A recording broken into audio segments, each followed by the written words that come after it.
agwa ntị ma ntị anụrọ ebere isi ya na ntị ayịrị. Ị na-agwa mmadụ si ada ama ama lee ife je ka ime asị gị mba na gị nwa bụrụ onye amụma na onye nke a bụ onye amụma ife niile anyị ugwu mesizi ya na-eme asịrị gasị daa gị jeneral zikwa n'ike bikos onwe ezi ife ọzọ a ga-eji ga justify ya. Ọ bụrụ maka gịnị ka m na-ekwu a na-ekwu based on ife na-play out na nke ikpeazụ a. O nwere ife ị ga-eme ọ dịka asị na ị na-ama ọkụ mmadụ mana mockery so na part of life. Mockery so na part of life. But today I'm not here to mock anybody. I am here ka m gwa gị na ọ bụrụ na your stupidity na ọ ga-efo gị n'anya ọ ga-adị very good. The earlier the better. Ọ na-awụ nwa mbụ ejeghị ije nke abụọ ada agba ọsọ. Ife wute n'ife niile amelụ na ana Igbo ndị ala na-akpọ Biafra. Ife o ji wute mbụ na the generation tolite na-ezuzu ihe a. The generation ha ghọta the impact of destruction Biafra wetara n'ala Igbo in the early 2000s. Fafụrụ ya ọ bụrụ na fall be victim you no go understand. Anụbọchị taa ana m ayọ eluigwe na anị ka ọ welụ oke ruru ụmụ idiot be anyị niile nọ n'obodo oyibo ndị ahụ na-asọpọtụ ihe ọjọọ na-eme na be anyị. Ọ ga-eje nye ha oke ha, ọ ga-akwụ ha ụgwọ dịka ọrụ ha si dị. Ndị niile ahụ sọpọtụrụ ihe ọjọọ niile emere na be anyị na-akụ egwu na-agba mgba na-eme ihe niile onye si ukwu this that ha ga-eketa oke ha one by one. Mkpụrụ ịkụrụ ka ị ga-aghọ. Destruction iweta na be mmadụ ụmụazị be anyị niile egburu egbu because of your stupidity. Ihe niile ahụ will come back to you one by one. All of you, any country so good or adịghị ekwu ndị na Nigeria because ihe ndị na Nigeria ha lack information. Ha dị blinded. Ya ka iji wee were emotions wee na-emelụ farụ. Ife nji wee na-ewetalụ ndị nwa nọ abroad but that as stupid as you can be ịnọ dị a ịdị jobless onwe ezigbo ihe ị na-eme mana ị na ebe a wee filuo nọ ebe a kpata na onwere ihe ị na-eme. Chukwu nna ga-enye gị oke eluigwe na anaghị izodiri ọba ọ ga-enye gị oke o ruo n'ịkpọ ọkụ ọ ga-akpọ ha ọkụ kpọọ ha ọkụ ọfụma ọfụma because of ihe unu sọpọtụrụ n'ala Igbo ebe a. Anyị pụtara few days ago mmebido na from few days ago wee nachigabalụ gị azụ. Oge apụta wee sị na Nnamdi Kanu no dissolve go DOS bụ Directorate of Service fa no dissolve on ya. Then ndị DOS na onwe ha na ndị IPOB atụgharịkwuzie sikwuzie na fa na expel Nnamdi Kanu from IPOB. The same way ndị Mazọb ji wee chụọ ụwa zuru ike from Mazọb. History ọkwa ya na-repeat ihe. Ọkwa history na-repeat ihe. Ọkwa ya ka o were ihe ọzọ. Achụrụ ụwa zuru ike from Mazọb. Ọ jezie pụọ jee form another one.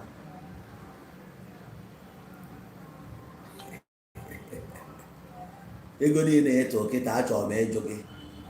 Ego niile eto kedu ihe ị ma achieve na ego eto? Ị nwetara Biafra? Very useless idiot na-enwere nke nwere sense. Anaghị ego eto ị na-enweta Biafra. Ke structure iji enweta ya? Kedu master ke your blueprint? Kedu ebe ka ị na-eje? Ihe na-amaghọ general na ihe ma ọ na-adị echi. Give me 1 year 8 months 18 months also give me 18 months na m ga-enye gị Biafra. Since 2012 18 months elube 18 months since 2012 ị nweta oluba. 2019 everything is signed sealed. Ị nweta ya rota na bụ aka esi enweta ya ka ọ na-abụrụ ka esi enweta ya kedu ife ije nye anyị achọransị na a ga-enweta ya dịsi ya na na-ekpogharị agba na-awụ ara na-akwụgharị awụkata ara ndị nke a sị na ha bụ United States of Biafra anọkọta isi ebe a nwee prime minista nọkọta na-agagharị agba mana anyị atụkọ n'onwe ọnụ focus na life ya ihe ọchịchị Tinubu na-ekpogharị ụmụ mmadụ instead of you to focus mara ebe ụwa gị na-ebuga mana ụwa pụta bụ just about you ihe niile ahụ fụsiri n'ihe a na-asara ndị ala ofu onye nwụrụ asị gị na a ga-eji isi mmadụ 2000 n'iya na-ehe ka e were isi nne gị wee jee nye onye ahụ ka e were isi nne gị were isi nna gị were isi ada nne gị wee jee nye iko nsọ ụmụ buusu mmadụ kwuo okwu dị anya iwepụtasị na ihe onye agwụrụ adịrọ mma eme bọọlụ na-efolo mmadụ blindly agbaghị na ihe a family business ejuru adụ finally fụgị ihe eji wede that caption onye DOS na-agbagharị na-eji wee mee nke na uche mefọ kwe na mgbe o nyere efe na ihe a na-eme ụwa maka ọ na-abụ onye rijukwa afọ ụwa kịta ka nna agwazi anyị na Nnamdị Kanụ na nna akwụ ya salari nwaanyị na-ekwuba ya sinsi na na-akwụ ya salari mgbe anyị pụtara na-ekwu okwu nwaanyị eji akwụ uche mefọ 4,000 pounds every month nwoke analụ 4,000 pounds ego gịnị kedu ihe ọ na-eme eji anarị eji akwụ ya wee jụba ndị a ọ bụrụ na second in command na 4,000 pounds ọ ga-akwatakọta na ego apụta n'ụbọchị agwago na onwesi church properties na Kenya and some other places ihe anụ nke ụwa zuru ike ka ihe anụ ọsịsọ mba nke a ka ị ga-anụ ọsịsọ na onwe properties ebe a na ebe a nke ahụ because ị chọrọ ka akpọgbuo onye nke akpọgide ya n'oge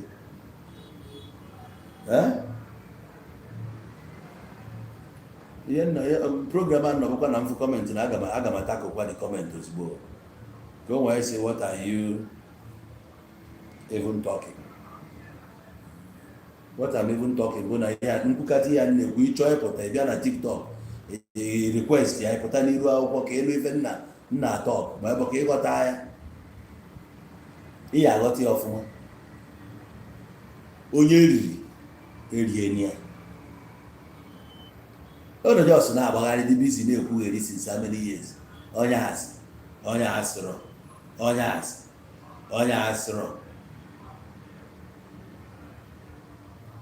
ọgọnwa onye na-protect any Igbo person. He protect Igbo people from who? From who can they protect Igbo people? These people are trying to so hard to protect Igbo people. From who now? Ndị na-egbu na ọsọ bụ onene gburu ha. Why need protect anybody nọ n'ọsọ? Why need protect anybody nọ Igbo? Why need protect anybody nọ wee fi ife mee na Igbo?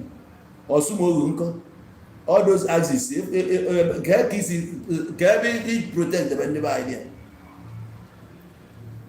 ndị ahụ egbusiri obodo a chụọ ha ọsọ ọ bụ ndị Fulani chụrụ ọsọ kwa ndị be anyị na ya emesikọrọ dị kọmentị ahụ because ịnụ ife m kwuru na mgbe m na-ebido na ịkpụrụ igbo na onye ọbụla akụrụ n'ala Igbo a na ọ ga-aghọ ya enigwe na ala ga-akwụ onye ọbụla ụgwọ dịka ọrụ ya si dị ma ego gị ahụ ewepụtara to support nonsense ya mee na be anyị ị ga-eketa okenye ya ọ bụrụ na ị na-asọpọtụ mmadụ na-asọpọtụ ya imesịa realize ya n'ihe onye a na-eme adịrọ mma i withdraw amamikpe adịghị ọlụlụ. That's why some members of IPOB bata Nigeria. It's not like na federal government amụrụ na fa bata kama na ihe niile efu na-eme na social media a na-monitor ya, a na-scrutinize ya, but you may not know my program a na-eme many people na-abịa that you don't know. DSS na-abịa, army na-abịa, police na-abịa, ife niile a na-abụ fa nọkọtafa kpọọ m na phone ka they are aware that they are watching you.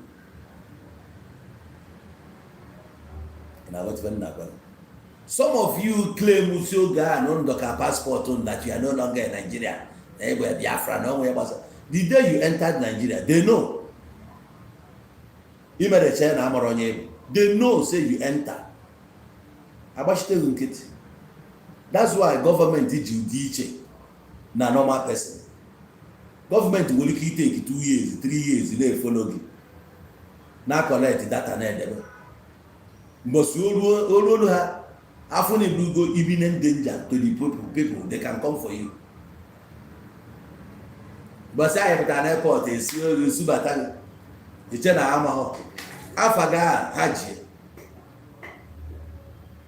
fajie o nwere that year mbata Nigeria pụta na airport oge onye asụ akwụkwọ m ọ naghị anya so nwe ajụjụ ọ jụrụ m nsa ya ọnụgo my voice o were ite kpọọ m ọrụ n'owu Igbo si ya n'owu Igbo obinie anya mapụsịa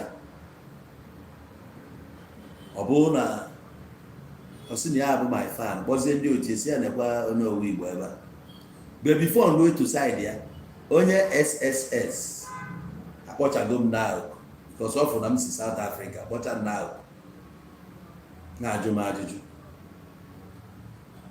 o wee oge ọ jụ ma mama onye ọgụ nsị a na mama onye ọgụ nne ya n'afa mkpọ afịa m fụrụ ebe a ọ sị m na afịa bet ma mama onye ọgụ nsị ya mba ọ sị na ya bụ SSS nsị you are SSS ịma mgbazi sa atụbata ọfụ ịlụgo ma English ọ dị iche ịma ị nọbaba anyị ọbakwa nke anyị abaga ọnụ nsị you are SSS nsị ya wow nice to meet you man. So man really no ya bụ South African blogger. Now ife njikwu ya bụ na mụ nwazi na onwe m na mgbe m batara adịbakwa ndị spọpụ na mgbe they recognized me. Ya bụ oge nwa mgbe niile ọ nọ n'iru akwụkwọ na-amagagharị na-akparị onye ihu na-akparị onye azụ zu asị na zu asịrọ a na-agwa ụnụ si na ọ bụrụ ihe niile ka a na-ekwupụtacha n'iru akwụkwọ plan ị chọrọ ime ị bịa gbaa ya n'ọkụ. The words bụ na English ka ya asụ ya ama m onye ị na-eme na ị na-emegide ọ na ikwuo ya ka ndị na-gbafusi elu gị n'ikwuru okwu ọnụ ka ọ ikwuo ya ka ha kwado ọfụma ị na-eti mkpu everyday yọbakịadị a na-agwago nna uche gị dị n'ihe ị na-ekwu onye kwuche ha na-abịa ha you are janjawid you are this you are that let us report his account ihe niile a today ebe ka ọ endịrị gị up. Chike dozie m story ga abụrụgo a bygone story now. Isokwa na the third one ewepụrụ ewepụ after the first one dissolve second one dissolve kwa third one ịgbakwa sịkọsịkọ ọnụ gbachakwa sịkọsịkọ na-ezu ike onye ọfụ abanyego bụ na onye ọfụ abanyego wetin ya ka ihe unu meziri achieve. What did you achieve?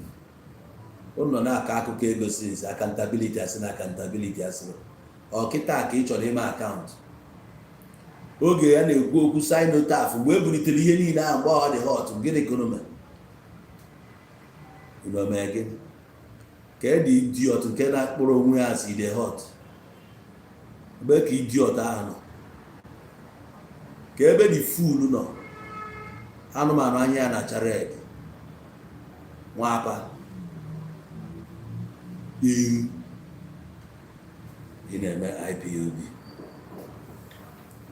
eche nọ nna gị onwe finally kwokiri agogo n'anya ka na-ezuzugharị ihe nna anyị ka nọ na mere ihe niile ọ sacrifice ihe niile iche ịma ụmụazị Igbo nọ na-egburu ije ha wee sa sacrifice ndị ụlọ kwa ha to their death agwa ụlọ ya afụ na enwere imminent danger na ndị amị na-abịa na the security operatives ga-abịa ebe ahụ a na-agwa ndị mmadụ na-ejekwa na kpukwu elu n'ụlọ na asịsị njebe onye na-ekwu ife aka ndị na-ekwu ebesa kobi na-ajụ ndị mmadụ oyi ọ bụrụ na ịgba ime ya sọpọtụ ndị a you enter house leave them nsi ọkwa nke ahapụ ka ha nwụọ the next thing ga-anụ bụ na-agbara mmadụ 12 na-agba mmadụ 8 na-agba ọkwa nwa mmadụ ka a na-agba ọkwa nwa mmadụ ka a na-agba ihe. Finally today gịnị mere? Kedu ihe mee? Gịnị dị iche na ala niile ọnụ ya kịta na nke anyị before? This madness kịta na madness ụwa zuru ike. Kedu ihe dị iche? Ụwa zuru ike bụ ụzọ yiba ala, o yiri ala mgbe a na gịnị na what was the madness for that time?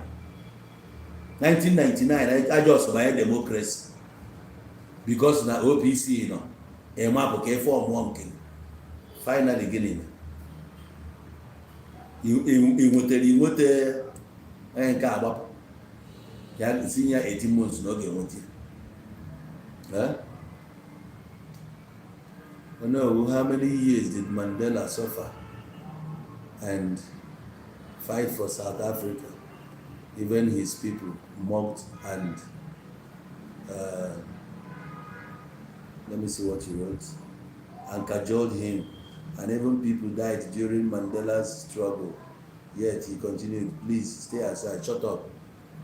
Don't you ever use Mandela, whatever. Mandela fought for South Africa. Wasn't that the kind of fighting for Nigeria? Can you hear Mandela na fighting ba? Or ndị ọcha ka ị na fight? Ị na fight by UK, ka ị say go Nigeria. Were you fighting for Nigeria? Ka ị na fight for Nandi? Nnamdi Kanu na fighting for Nigeria is a question. Who is he fighting for? On a fighting for Nigeria, on a fighting for Nandi? Ị na-akwụkwọ okwu Mandela. Why they be a kije sori anọ na nga? Ka sị na ọsọ Mandela jere nga. Ọsọ Mandela jere nga. Mandela today ka stand there ebe ka ọ nọ.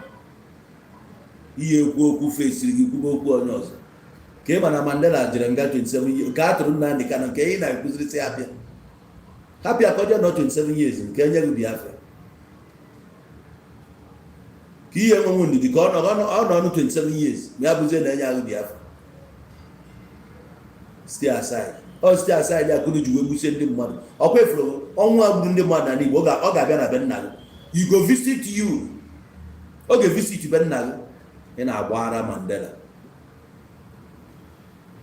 Anyị sịrị na anyị dị ka ndị South Africa. Gịnị bụ mkpa gị? Akwụkwọ ka ị na-agụrọ. Ebe ka ị nọ wee na-ede ihe ị na-ede. Ị nọ Nigeria wee na-ede ihe ị na-ede. Where were you? Ebe ka ị nọ kịta? Where are you?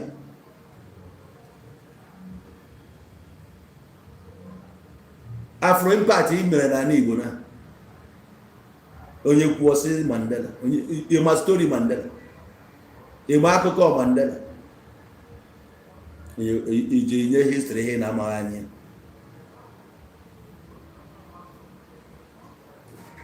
Ọhịa akụnụ juru egbubanata ụmụ Igbo, ụmụ idiot juru ebe a. Abịa fara ndị Ameria. Mandela fighted for the entire South Africa. South Africa abụghị one people. You got to go.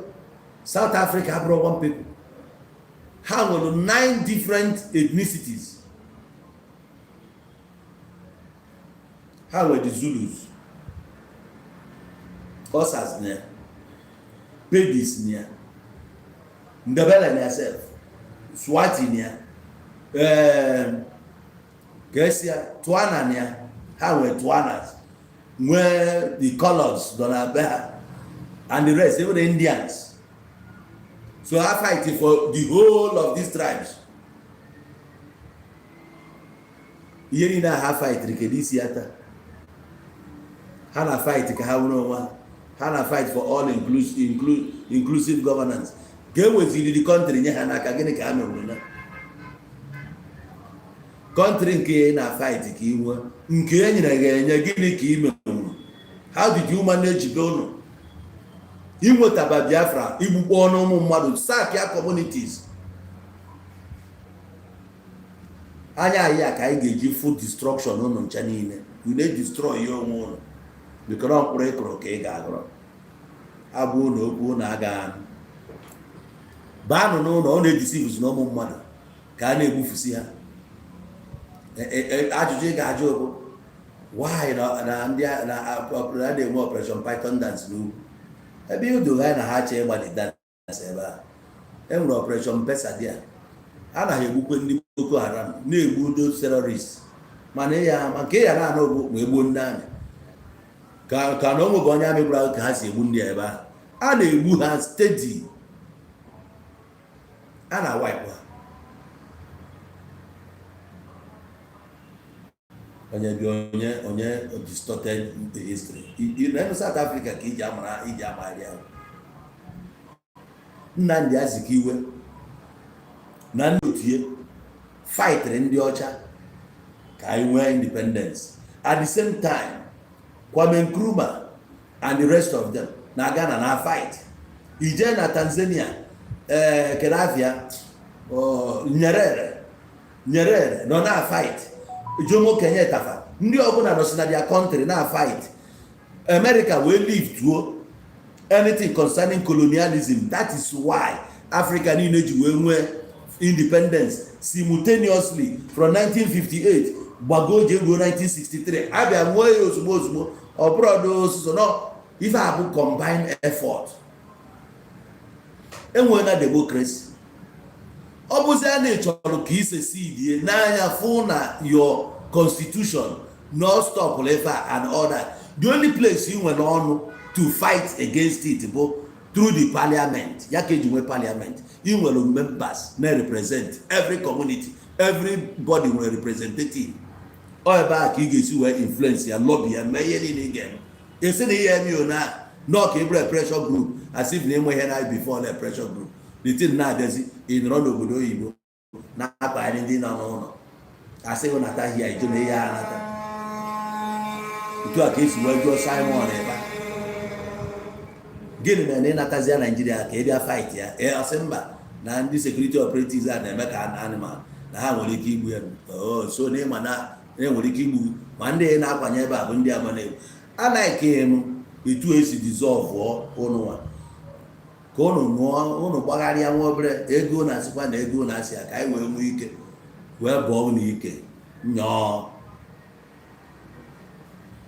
unu ya ekuru ikwesị ndị ụmụ idiot na-amụrụ na ego ha bido kwatụba ha ga na-atụ ndị na-atụ ego n'onwe ha ọ bụrụ ụmụ anụmanụ a na-agba ha na ha enye ha Biafra nketa nke echi a na-enye gị ya nketa nke echi after many years na nwee ya.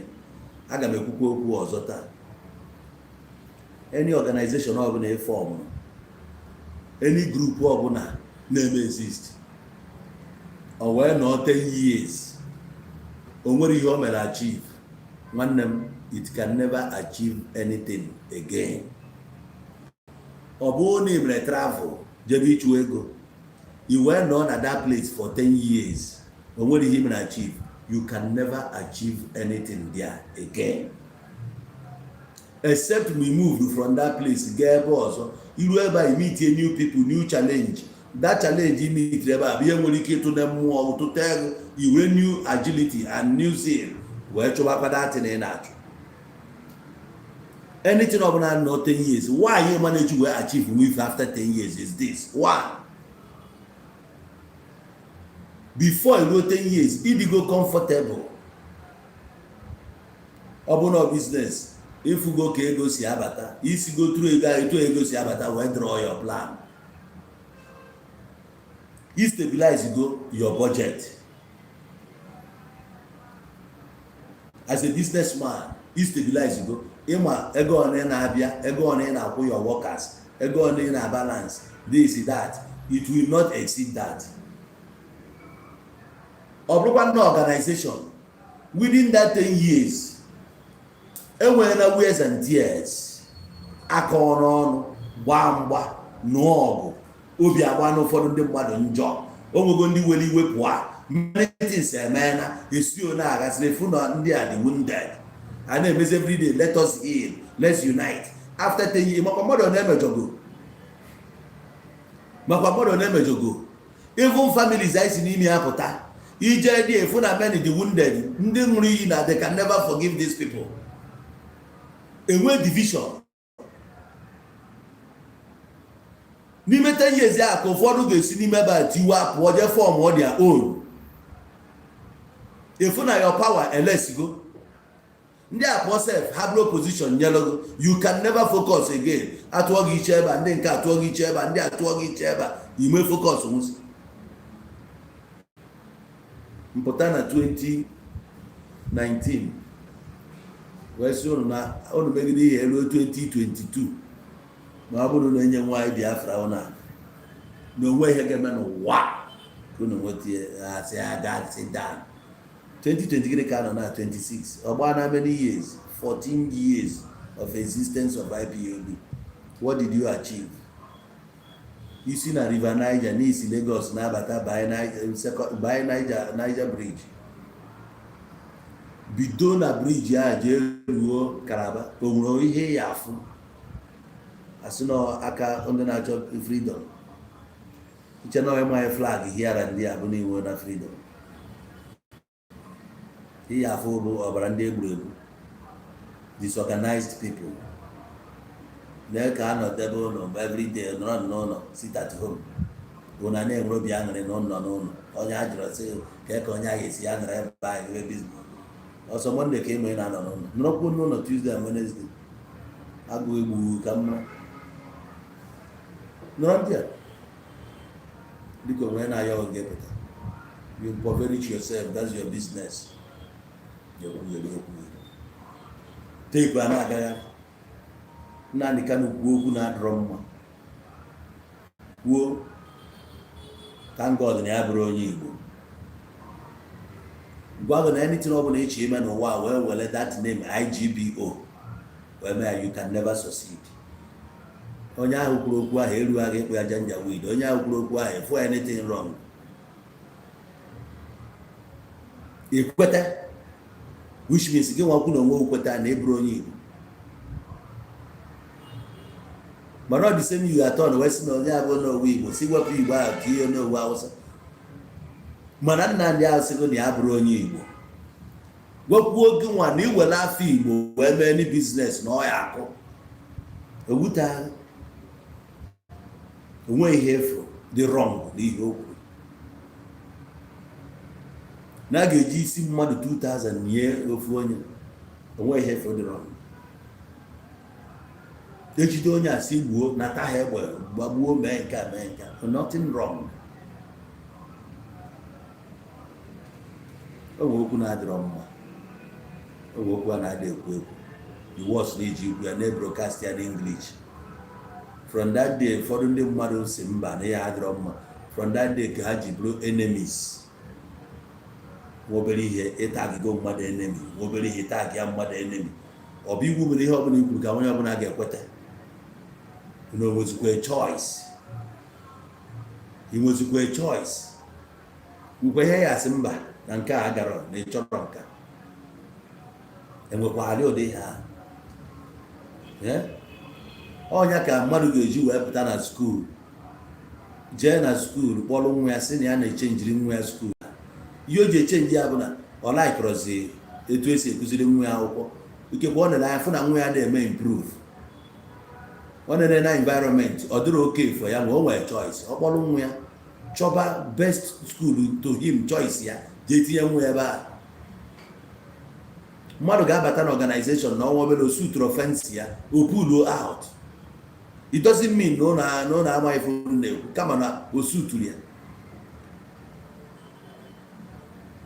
Ihe ọbụla onye ọbụla nwere interest of ndị be anyị. Ọ bụrụ na oge anyị na-eme 19 mgbe ndị South Africa na-eme nke emode ya na-provide ndị be ha ema. Mgbe ha fọmụrụ armed group, ha fọmụrụ ya armed group afọ nende onwe ụbọchị elu na ha ji agbugbo onwe ha.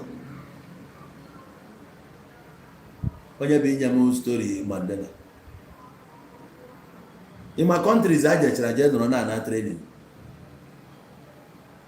ke ndị na-sponsor ya ka ha train bịa fight ya apartheid government. Nke unu jiri iji train n'aka Asari Dokubo o endiri ọfụma, you know end well. Asari abụrụ onye ọjọọ ma ngị nwa na-akpọrọ ya Asari one ịma ha agreement ha in the first place, ịma ihe akpara we megide we ruo 20 million naira, and 20 million naira that time is like 100 million naira now or even above. I'm telling you, check any dollar kumba, check any dollar kuna. enwe fallout. Icheke Nnamdi Kanu kedu onye ya na ya bidoro end ya ọfụma. Ọ ya bụ ihe anyị na-ada echek. Kedu onye ya na ya bidoro end ya ọfụma. DOS ya niile ahụ kedu onye nke ya na ya end ọfụma. Asari Dokubo ha end ọfụma. Uche Mefo ha end ọfụma. Chike Dozie ha end ọfụma.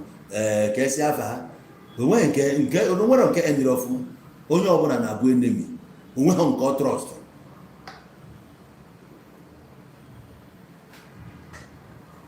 Owedo ka onye nke abalị kịta ga-achieve ife ndị nke a na-achieve. Ndị nke abalị ebe a 2017. So next year kwesịrị ime ya 10 years. They couldn't get to that 10 years. Ewepụ ha. Ị ga-anọ na prison na control ihe na-eme n'ilo. Ndị nọ n'ilo enweghịzi say. Mana onye niile abụ foundation a na-ebuild ọfụma. Foundation build on fallacy. Ị na-enye mmadụ hope every day, hope upon hope. Ihe a ga-eme. Mana gị nwa na-eme ya ị nọghọ n'ihu ọrụ. You were ally with anybody, not to that government. No, I just never in Abasonga. Isi ebe agbapụ izoje ebe isi ebe gbaje ebe ị na-ezogharị nwe base. Keki si eme ya chi. Election ka a na-ekwu okwu ya. Ije na be ha dị very peaceful. Ana contest elections. Mana ije na Anambra side be anyị ọ dịghọ peaceful. Ana agba mmadụ na-atụrụ mmadụ every day. Inwe ahụ akwụkwọ si na ihe enough is enough. I be against you. It's no sense. Ke sense you na body. Ke debe sense you not.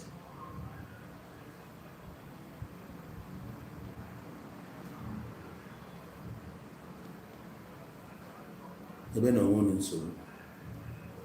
Lọlụ na-enye onwe nsogbu. The more na-eme ya Nigeria na-move ahead. Many people cry akwụkwọ. Ndị cry dị exposed. Ndị mụ ihe a na-ekwu. Efuru ebe ha pụtara na-aba mba. Why oji wee bụrụ si illiterate na-ekwu okwu Biafra? Onye abịghị ga-ajụ onwe. Why oji bụrụ illiterate na-ekwu okwu ihe Biafra?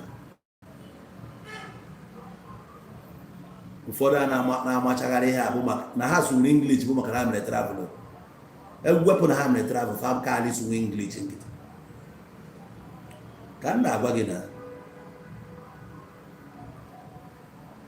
Maxwell abụ lawyer Nnamdi Kanu ọkụ ya na-apụta contest election. Why iji contest election? Onye na-edefend ya chọrọ ya anything Nigeria. Idi m owo fit i defend ya. Ana gị na si n'ofu ebe. Why iji contest election? Ị kwesịrị ịnọ na-ekwu na onwe ejikọrọ gị na Nigeria. No, na this Biafra ka ị nọ n'ime ya. In a contest election, and you cannot turn around and advise these people. Now the only way how they do survive one war to hold their leaders accountable. Onye nke bụ Nnamdi Kanu's apologist bụ Kafia nke Abia State. Ọ kwọrọ na House of Senate Abaribe for how many years now? Osi ọkọ resign or bịa fight for Biafra. Sense ga-agwa ahụ na-enwe na nna aka ifocus on this Nigeria nọ n'ime. Na nke nọ nke iji aka ka ijidesigodi ike na ebe that hand is worth millions in the bush. Ihe a na-adịrọ mma ga-emesịa one day dị mma. Ọkụ adịrọ na South East. Gwa m ebe ọkụ dị na Nigeria. Ọkụ adịrọ na South East. Ọ bụ na North Central ka ọkụ dị. Ọkụ ọ dị na Abuja. Aso Rock na onwe nwere ọkụ. Ọ bụrụ so na ka ebe etinye ebe a. Maka na apụta na akọ dịka asị nọ na be anyị ka ọ ka njọ. Even though na anyị ga na-ekwu propaganda malụ mma mana ọ bụzie nọ nke ihe m na-ekwubezie ka ọ endanger life ụmụnne m anọgodu a ọkwa na aghọta ofu nwanne m agba ya egbe ọnwụọ because of this thing agba mmadụ 20 something ha kwetara na 28 eje n'ugwu gba eje na mkpọ ọgba eje na aba gba jee n'ọrụ gba jee ebe agba ọ ga-agụ withdraw. Onwe ihe ọ bụla nna achụ a ga na-agbagbu ndị mmadụ ka nka na-achụ ihe ha. Like every time it's not people to the world to notice. Since people to the world to notice, hear the word man. Too bad. I wish that we don't have no need to packet our money. I'm not the kind of person I got to see a day ago. Not possible. Again, I told you, here, but second and down anymore. Never make it anymore. Anymore. The same anymore, Hannah. Kebulu, Muna, and Abba, the kidnappers, and Brunaba. No, the same anymore. How to carry a 1 day? Why did you bring the buy and protect? Everyone one day a hand wrong. Because that day, 9 or more I protect anybody, didn't put ever. For that, I know the Akuka. When I go over a hand to see how open the money. The woman mother, Kawaya, rock over the Anis, not tire. Yandy, they blinded. Maybe the Tiago. You the Tiago Kimote Biafra. We get here, we'll go to you to liberate Umazibai. Stop all prostitution. You take something and keep Umazi busy. You cannot try it.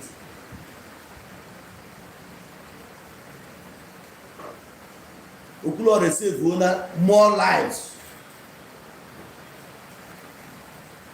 Ego ni na na-ebu anya na-atụ ihe ana. Ọ bụrụ na kidney a ka eji focus on ya.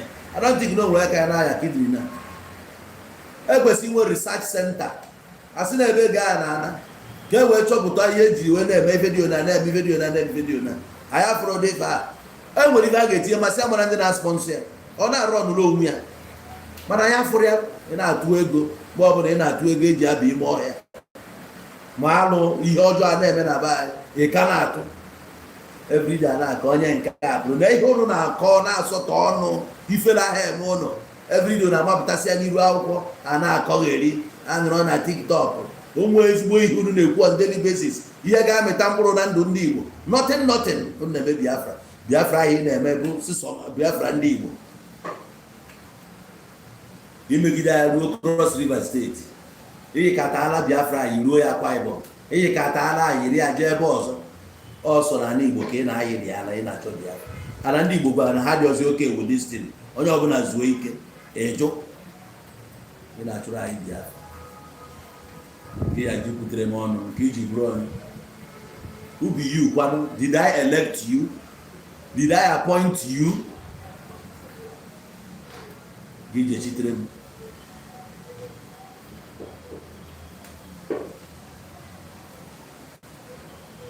enwe ihe eji eme anyị ga-anọ ebe anyị nọ mụ nwee ike gbụrụ onye Fulani ọsọ na Naịjirịa ma bụrụ onye Yoruba ọsọ na Naịjirịa. Naịjirịa bụ a sovereign state anyị cha nwere equal stake n'ime ya na ma abụọ prezidenti kịta ọ na-ewute m onwe ihe nji eme ha jidie ha becha ha ya yọm m bụrụ di prezidenti. E nwere ndị na-abụrụ ndị Igbo nọ na-ekwunye si na ha chọrọ Peter Obi 2023 a tụrụ elekshọn ọ bụ ọsọ ndị Igbo tụrụ Peter Obi akwụkwọ the entire Nigeria niile tụrụ Peter Obi akwụkwọ na ha mere ihe ha mere na ọchị ha don't worry one day is one day. Hong Kong adịbakwa free today, Taiwan adịba free, Monaco adịba free, many countries nọ today si otu anọ they are not that important. Barcelona ni na abatala ya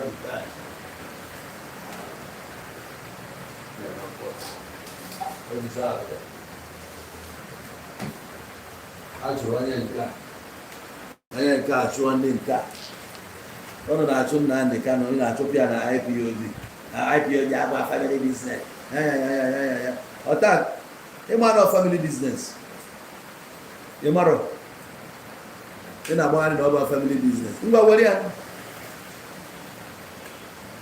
were ya nọ nke inwe IPOB maka ọ ga-eji register iji ekwu na ọ bụ family business. IPOB remains nke Maazị Nnamdị Kanụ na ingeta onye nwa afọ ọmụrụ ya mgbe ahụ ebe ka efuziri onye ahụ efere aka ọ ka na-epuchu onye ewure gị ya champion ọya mee ya ka o siri kodo ụnụ anya mee ka o si mee wetasi ụnụ nyesi ụnụ ọrụ na abụ social media warriors kparịbanụ ndị mmadụ mebe nke a mebe nke a ọnyanwụ ego ọbụla bụ tru him ka o si apụ. A ga-afọ ọbụ ESN ya nwa, a ga-eme nke anya nwa, na ihe ọbụla bụ tru him na anyị geta. So ihe ọbụla ị na-akọrọ onwe gị, onye nwe na-eke na anyị geta ọ iwe wekwa gị pụọ ka ndị pụrụ apụ. O nwego ndị fọndụrụ dị tin tinye ego fa oge ba na ya fụ na ibe enwere isi fa pụọ. O nwere ndị mmiticha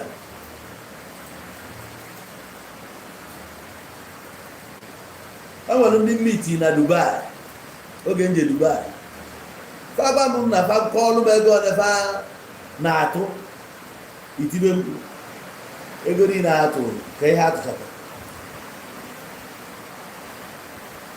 40 million eji wee kpụọ sinotaf mgbe transmita asịkwa na transmita asịrọ kọntena ya onenene ndị a na-achị adịghị a na-eme na the era mgbe Yahoo na-arụ ọrụ wee Yahoo kwara etu esi alụ nke ya.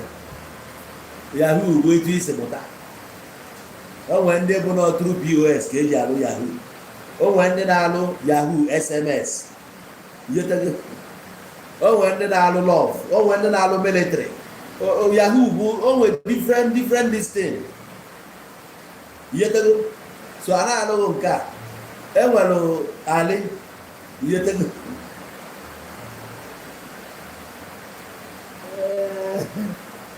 so eri ego ma enwe ada na-eri ga na-eri ya n'afọ gị ọnụ na-enye gị hope. Ise wee si eri anyị n'ụlọ ụka na-agbaghị na Jizọs na-abịa. Onye sị na Jizọs na-abịa jeje buru ụlọ ụka ya kọst more than 500 million na-alụ. Ụlọ kọst more than 2 billion ka o were projekti ya na mana ọ sị na Jizọs is coming soon. Ife na eziokwu adịrị ya ya ka anyị sị na smart people anọ ha n'ụlọ ụka. The same way for Ipob enwere any smart guy nọ di ya ife niile juru ebe a bụ mugu throughout. Gwanụ m onye na-abụrụ mugu ebe a kpọọ ya. Ọ bụrụ na egbe ofu onye Ipob dị smart gosi m onye ọbụla dee nụba afịa ebe a na-ema this guy not very intelligent nọ na Ipob baba ọ ga-anọwu di ya because ọ ga-afụ the handwriting on the wall ozugbo gbado anya gbago na ya ma etinye gị ya n'ihe a ọwa because future adịrị ya and I move as a person enweghị m ike form organization na-enwere future. Organization niile form na form bụ on business terms. You don't transact with me enwere ndị gị na ha ya na-eme business ego na-apụta na na-eri ego na-eke ego you no consign me.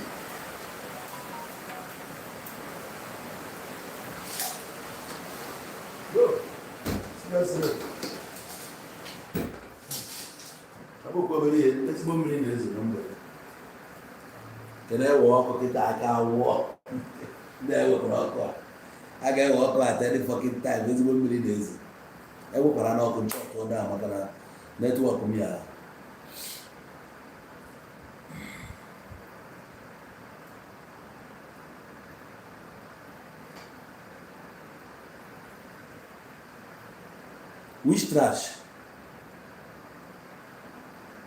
Which trash now? I'm not fighting for anything. It's how many people are with you in this trash. Which trash? Kamalo trash on. There the trash, Kamalo trash on. I want to know the trash. That's why I don't know. Oh, very few now find it the way. Very few. You might have intelligence. And I'll go intelligent. If you are one intelligent guy, I can always go where may employ. Go to in a jail CV, you know, oh, when they were not company in a jar to hatch. Oh, when the company in a jar to her name a guy, company name a offer, hatch. You want to go? Manager, the drop CV can go. So I'm not use sooner. Nah.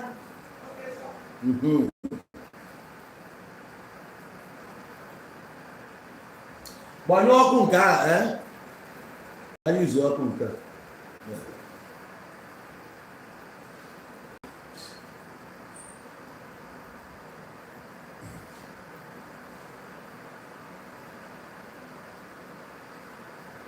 About my experience in China. China bụ a country na-emove fa na-aga n'elu na ha. Ije ebe a n'obodo nwaanyị na-aka ụdị ụka China ka Nigeria in population. Isi ka anyị na landmass everything. Ma ha ọbụla na fight to become better. Instead of us to be fighting to become better. Instead of you to put a program that can develop the people. Na ebe a na-akọrọ ha akụkọ how they can succeed. No federal government trap ha. You can never be somebody with this constitution, this and that. Every day they with their spirit. Now for Jube have nonsense this. Knowing fully well and they are not that's okay. You know? Abuna Kabala Diaoka from the 1990. Only here Yafuna Nibo Kita. Oga about trash. But Oyibo was fighting. I don't go your advice. Give one how they use your hard drugs. Kai follow your impact na Igbo. Kevin Ndubisi. Kai follow your impact na Chukwu Okwanne na nna go okobia. Idiot. You na bia call an every day. Ya de Fulani. No Fulani be your problem. Fulani bu gwennego na nna ga ebe a nke bụ Kevin. Fulani kpochapụ kwa nnego na nna go na family. Fulani aga Dala. Mugu juru na IPO. Ihe niile na ebe a mugu. The intelligent ones batala ebe a ji n'oge pụa. Check ya their record. Ọ bụrụ ile, check their record. An intelligent guy can never ikwete na ofu onye Igbo ga-anwụ because of this thing. Ọsọkwa ya bụ no disagree with your policies whatever itinye. Ọ ga-agba gị na arapụ ọnya. Intelligent guy enwe ahụ dịka time ahụ. Oh, idiot. Again, you must go down because you put any your name. One man, you are all chatting up. Magim Kevin. Okay, I'm not. Oh, I have good business. When you go in a blue jersey, you care for a man who never China and couldn't imagine. One night, the kind of done to try camera one KM. Nobody goes in there and come out the same. Go bara n'ime ebe a na pụta e deserve go DOS. Pụta ọ bụzikwa the same person ahụ kevin ọ bụ ọ ka na-demand 100 men which is to show you na yourself na-ebu idiot onwe value for you onwe ihe ọbụla ọnụ na-eme barịa 100 men ahụ bụ ka ebido ebe a chụsịsị ụnụ ncha ma ndị ga-ajụ ajụjụ ego ma ndị ga-ajụ anything ụnụ nche kopụ ụnụ n'ọkụ konyekwa ndị ọfụ mugu ada agwụ mugu ọ na-agwụ agwụ ị na-achọ 100 men ma na nwere millions of followers ma na need 100 men ndị ga-ekweta na your government ndị ama na-agbaghị mma ndị na-achọrọ onye ịchọ ndị ga-emeghe oppose ihe ọbụla i kwuru ha ekweta. This man na-ewelu mee tie n'ihe efuru nwoke a ka na intelligent person nwoke a nụnwa mere appoint as DOS leader kịta ọ dịghị intelligent na-emegodo etu ọ dị onye ọ dịghị smart n'anya gịnị ka onye a bụ onye nwe ya n'ala Igbo who knows him ijire na US jee weta onye ga-apilot affairs of ihe na-eme n'ala Igbo isi na unu nwere sense Chike dozie m nke gịnị nọ na Sweden ka obodo ọnụ gịnị bụ impact ya n'ala Igbo kedu ihe o menwuru n'ala Igbo ugbo one ka ọ challenge go ife na-eme n'ala Igbo dee letter to a governor gwa ya na ihe dị onye amen. No, you have to explain to us. You have to explain to us. After ị ka nọ n'ọchịchị ụzọ eruru wee mebie ego one ka eji n'ụzọ ụzọ wọtụrụ ego na each kilometer ihe dị ona a na-anụ voice maa na onye a you care for your people. How many senators jelu na that chamber ka ha challenge go for once ka ọ bụ ide eme mkpọtụ every time na Fulani this Fulani that ịma ihe bụ iji gwa ndị bụrụ na ha sitie up etu ọ bụla nọ na top of affairs hem of affairs ebe a ka ị ga-anọ ịma ego one a senator na-eri each sitting ha ịma ego one ha na-eri wardrobe allowance nke a recharge card weekend nke a ihe niile a na-enye ha ịgbakọcha ya ọjị ụzọ Carlos nọ ọkwọsọ 50 something million ka ọ na-eri every month. Ụnụ ga-amonitọ wee marazie ebe ị na-eri ego na kedu ihe ị na-eme ụmụ ndị be ụnụ. Ụdị mmadụ ahụ ịchabịa ọkụ mana Nnamdi Kanu adịghị anụcha ndị Abia steeti ọkụ ebe ahụ o si pụta onwe ike ime ya ka elu nọ na acha ọkụ.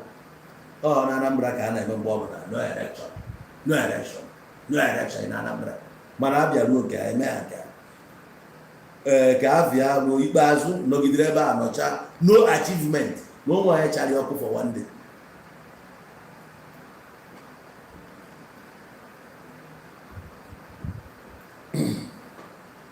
Olugodu ife a na-akpọ self-destruct agha saa ụnụ ncha niile kpokọ ụnụ achịpụ ụnụ on the side ewerekwa ndị ọfụ ti esitikwa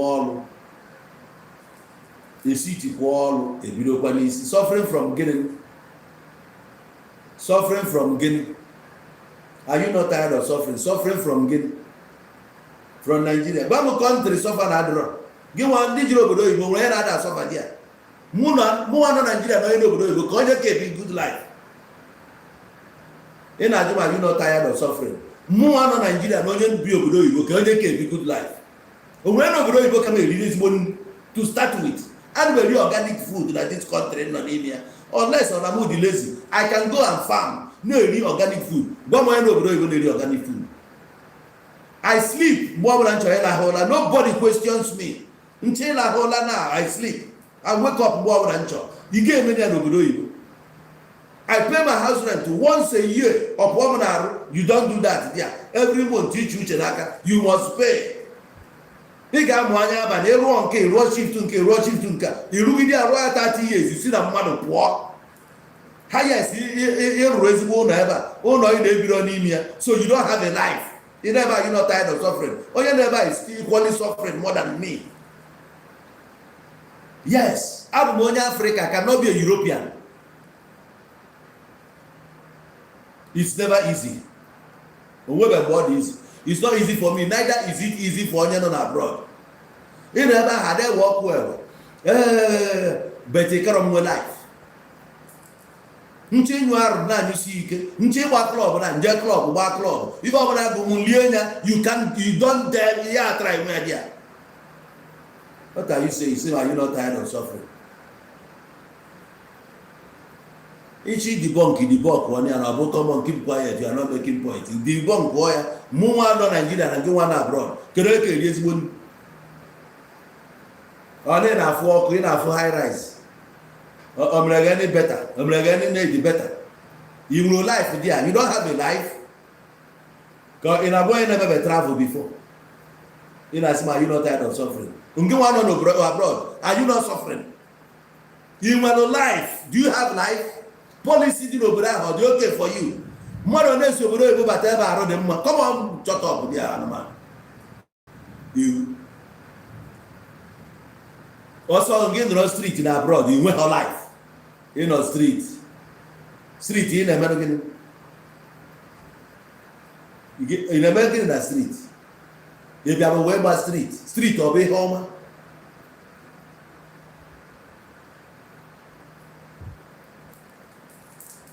Ị na-agba street ya pụtakwa ebe a dị proud sị mmadụ na ihe ị na-eme. Ị gara na ị na-agba street ga-apụta mụsị mmadụ na nna ekerekwa nchukwu nọ ebe a ka ị na-eme. Onye nọ street o nwere adreesị?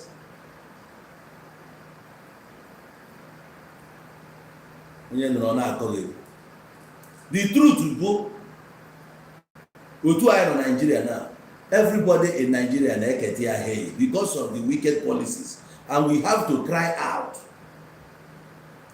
Ka ọ ya bụ nwa onye be anyị ọbụla si na be anyị na-apụta ịzọ election, anyị ga-scrutinize the addition of this person. Hapụzie ịdebe anara ego itinye onye mana onye ori, somebody na-adọrọ connected to benna ya okunye si na ya na-eje for House of Rep. O nweghị ihe ma here yet because na o ji influence mpịa or influence friends pụta ya mapụ jeje tụrụ ya akwụkwọ. It doesn't work like that. Ị ga-asọfakwa ya ebutere na-akọkwa ya na-akọ.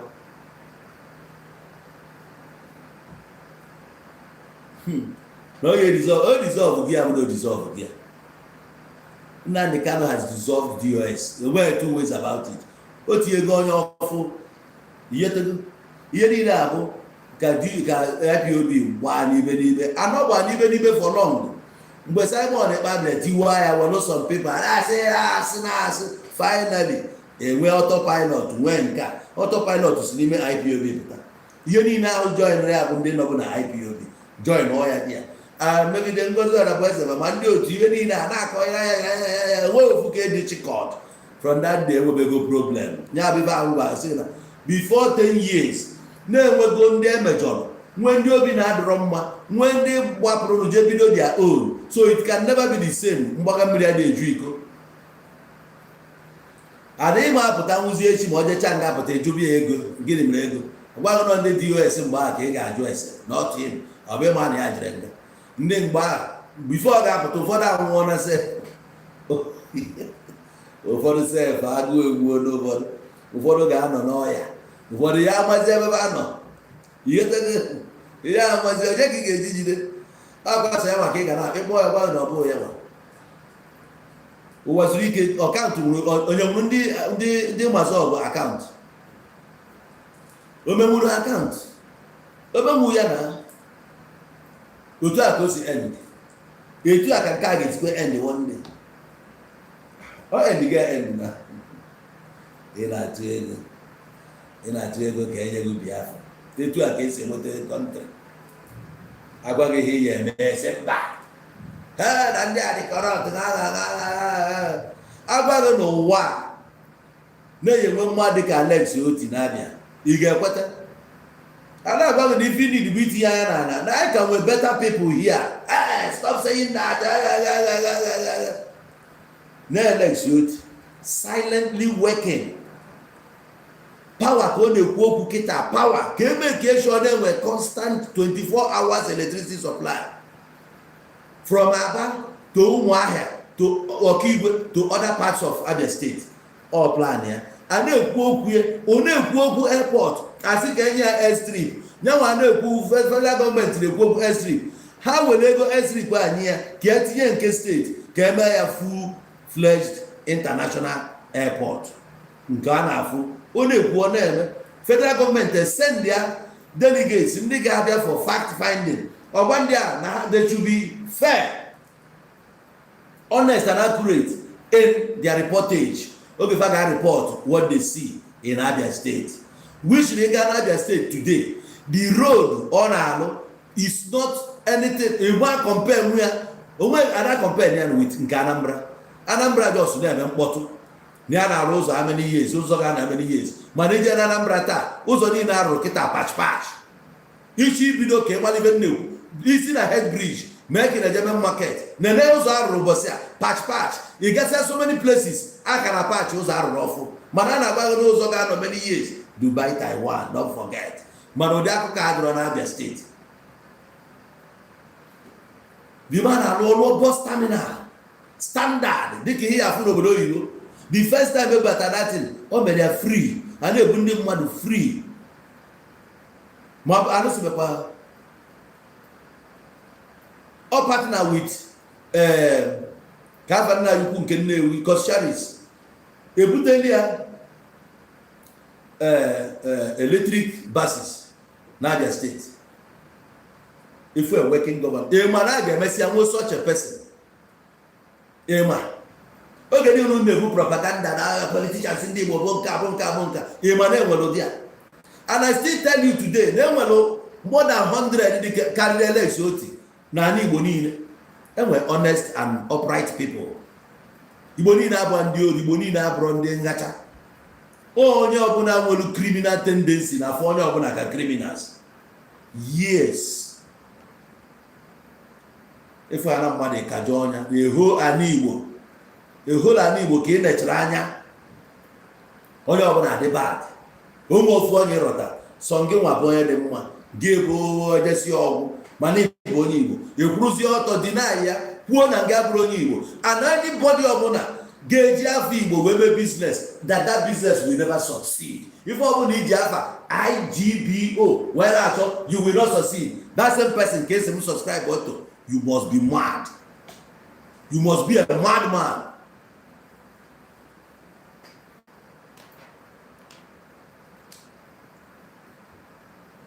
Onye set chọrọ ya oburu nke ya bịa Biafra ngwa ọ na-hapụ na ya ka anyị fight back for Igbo na ajụ gwa na ihe a bụ a tall dream, you cannot achieve it. There today pike agwụrụ obi dị ọtọ apụ ọnụ n'ọnụ onye ọbụla support obere obi. I don't know. As long as I'm witness madness of Biafra during 2009, Odomanya that na scammers can go. Mgbe ebidokwa nke a amali eri na abụ scam. I know. Onwebe anytime ekwu Biafra, I will any benefit. Many people lose their businesses because of this Biafra madness. 2001, 2002. Imagine forcing somebody no ga-anabata ego Biafra 1967 to 1970. Na ọ bụrụ na ọ nabata ya emeghị ihe niile mmadụ eburu this rubbish money bịa nye buru ngwa ahịa etara afụgo. Imagine that madness. And the way right ikwu iwe moto ịtọ another one. Abịanye condition in your own apartment, your own house. There go na ka ị ga-ana na salary. There ya na rent. Nwa onye ma ego on engrossment. Agbaghị na ego na. Nwekwa nke na eweta bill ọkụ. They are not ready to pay for it. That house maintenance ọ dị ebe a. Onye nụ 4 decking gwa ego na o ji maintain that house. Iche na ọma as a landlord wee na ego otu Ọnịcha nọ na enwere ike ọ bụrụ na a na-anụ ụgwọ ụlọ 500,000 3 bedroom flat. How many flats? 4 decking, 10 flats. 10 flats, 500,000. 10 above 5 million. Obego. 5 million obego. Over 1 year. Then as you know, one day, I say na pipe babu on. I say na soccer pitch, on the one. Na sumo mlenka, no sushena, on the one. You go on a ngewa, gate in Lanka, ngewa. Landlord association, if you have 5 million when at raise you the access. All of that, you get paint to the building. Call the back every mother be. Paint, you get to a paint, 4 decking, or carry 5 million naira. Imagine, mother, what I was saying now, why you get 500,000. Now, I'm going to 250,000, get up here. Ebe na build afankia o chefuzie na ngi nwa bụ mmadụ na iji ego arụ ọrụ this thing no business obe ya.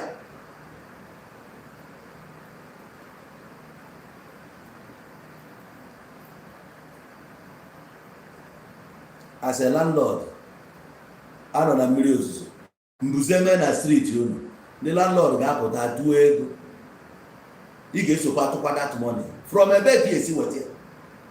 You with your own family in a run, no more was in a school.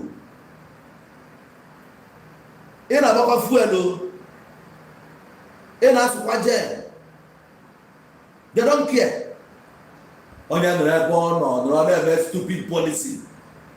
You never own mother now, you know, a community in a Biafra. And they will see mother every day. Not commit crime with each teacher. You never know, no onion. Go and fight on ya, he was up with that. Go to that Nakagadronia. No, we're vigilante, nobody. I will no one day, Nabata nobody, raw job. And I said, no, I want. Cable is possible that money gets serious, but I nobody, they are raw job. No, I want all this security and no enemy. As when you see the security, then get mobilize their men, they have strategic places. What happened there to prove to the community that that's the only way I can be exonerated of that accusation. And you're full and you're full. Waiting make you travel South Africa. There you go out of money. It's my right to travel to anywhere and jolly travel. America will travel via Nigeria. Does it mean that I'm powerful? When we country now run Nigeria. You need to have interest. Even from my interest. Nigeria and Denmark near. France near. Lebanon near. China near. Russia near. South Africa, Juna, Nigeria, their business never. Every country not here. And I know countries are all individuals, but that country. The same way, Kamubo we go to South Africa, China, Dubai, Senegal, I go. After all, to travel to another country, you get through the immigration, you get see visa. You go ticket. In run a hotel, you are spending money. You go SIM card. You went and when they go see this and that, you go to Nafu. You just go no you. You go with winter jacket. You go to Napa. You go to cover. You will have to carry them. You go in and out. What will you get? You manage to go wherever. So don't think you know when you go to traveling. I go there to learn. I go there, come motive Maro, not if any now they build them with the wealth of knowledge in Mutadia. I can build myself when I'm back here. So now I do only more sense. I teach an young level I'm not when I'm candidate. Why do I cannot ever? Can I deport? Do I look like only deport?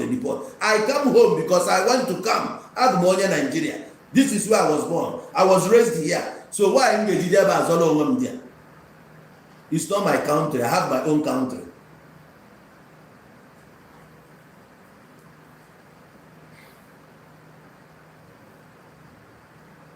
Oh, I can do well. They were an intelligent person, not the Biafra name.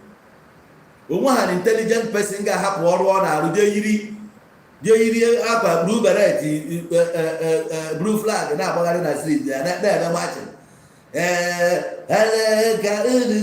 Biafra Gala Biafra Ganebos Oboda Yibi, whenever Ganebos or Baba would man. Well, no Mugu never. Never know a winner. Ebeka Ernesi Biafra Ebeka Ernesi Biafra Gana Rapo Biafra Ganebos or Gabi Biafra Eba Yibi or Biafra. Obodo ahụ ibi gbuo onwe eziokwu ị na-eriju afọ ọ bụ ataụtụ ka ị na-afụ everywhere ndị niile agụụ chọrọ ịnyụ anya agbapụtasị a na a na-emebi afọ ọ bụrụ na ịbụ medical doctor ịrapụ ide save life n'ụlọ ọgwụ ije kro rubbish na-agbagharị na street mana onye ndu ahụ wepụ ụbọchị ịfụrụ ya ka o so ya ụnụ na-emenye abụọ agaghị m arapụ obi ya afọ ị ga-afụ ya ya bụ na ifu gị ịgba m ugbo nọ n'efere ịgba m ebe efere were ọnụ na-agbazu afịa ụmụ anụmanụ na ajụmajụ wetin make you travel ka m na-akwadobe n'abalị a ị ga-anọ mgbe a plane na-ese m na-eche my flight enwere m 11 o'clock flight 11 o'clock na mụ nwee fee nwanne echi efo m na China ị ga-anọ mee ijekwa ibebe akwa ị na-ajụ m ihe nji eme na South Africa n'ọnụ na gị ya na-ekwu egwu chee ka ndị ọkpọ dịgo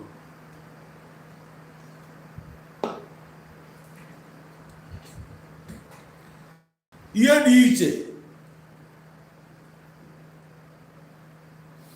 dị iche na onye gụrụ akwụkwọ ya an educated person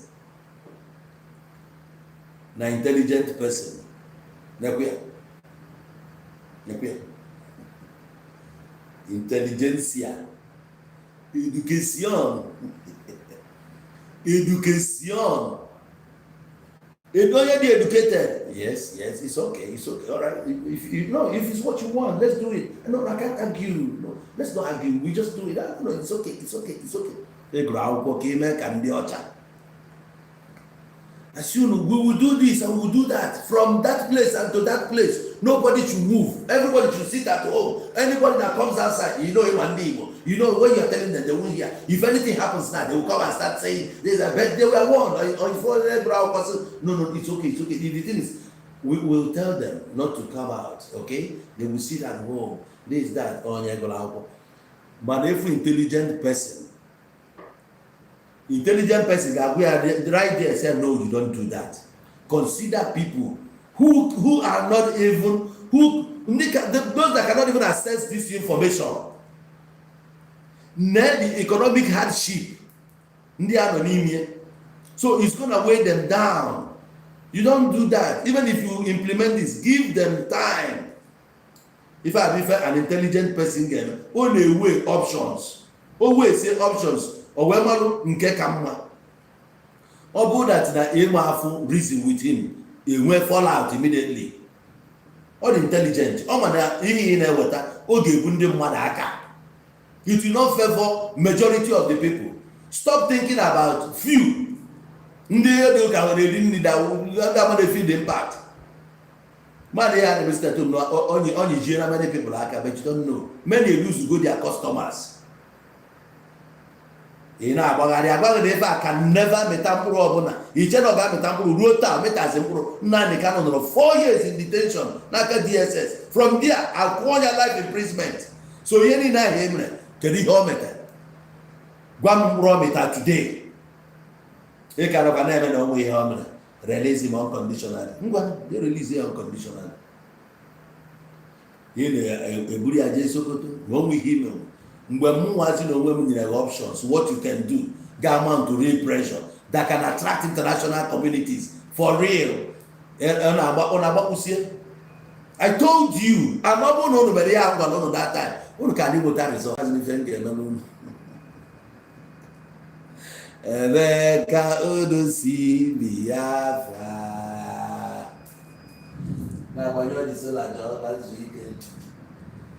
So NEPA abịagolu NEPA ọ bụrụ NEPA nke a bụzi sola ma mmiri na-ezo nchi ejiela na be anyị ebe.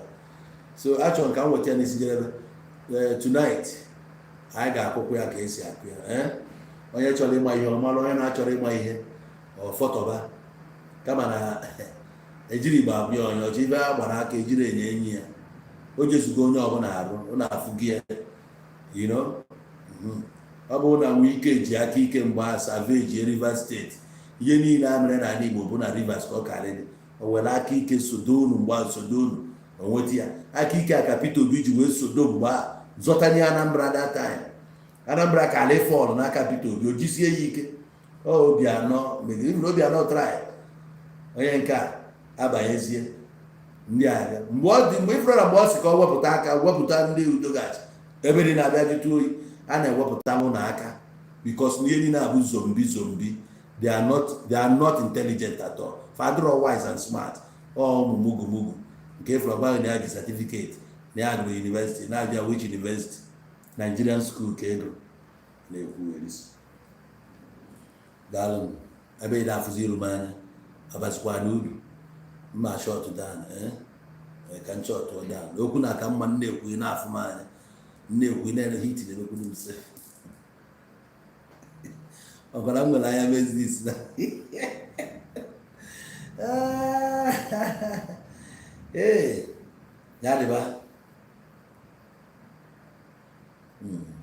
yadịba dịba anyị ama amanata ihe emesịkwa ihe ya afọ onye ọzọ ga-apụta kwe ha mkpụ echi from 2030 before 20 ị ga-afọ onye ga-apụta bụ unu na ọya nwabụzi onye ga-enye unu anyị bidokwa n'imekwu na eri unu another 10 years by 2040 kwa ericha ebidokwa izukwa ike nwogre abaịkwa ọzọ ị na-achọ republic nke ị na-ana onwe ihe mepụta nwunye ya onwe ihe efu dị wrong iche nọ ihe anụnwa mere ụmụnne gị ji agba akwụna everywhere na ndị ebupụtasị na prison na ndị Bianca Ojukwu ji ekopụta na Kenya ụbọchị a ihe niile ọgba ndị Igbo Yoruba na-eru ọrụ fọ ihe niile abụ ndị Igbo ị na-agwa m na bad governance mere ha ji jebe di ya oke ọchịchọ juru anyị. We can never be contented with ihe anyị nwere. ihe niile a nwetukwe millions before ha gbapụọ. ije na Akwa Ibom enwere ndị Nigerians di ya, they are not complaining. ada ebe akwa ha na-ebe o ruo n'ebe onye Igbo na oke ọchịchọ ịchọrọ ihe niile chọọ ọnya. a sị jee bụrụ onye Ogun steeti na ị ga-ajụ, ma efugbo ebe onye Ogun steeti na-ebe akwa, jee bụrụ onye Oyo steeti ị ga-ajụ. nke ị na everyday na-ebe na go and sit down dala good bye bye. o nweghị ihe na onye Igbo ka emetụ ya ihe niile ọ na-akọmplen. so ọ ka a na-emegide na Naịjirịa a na-ekwu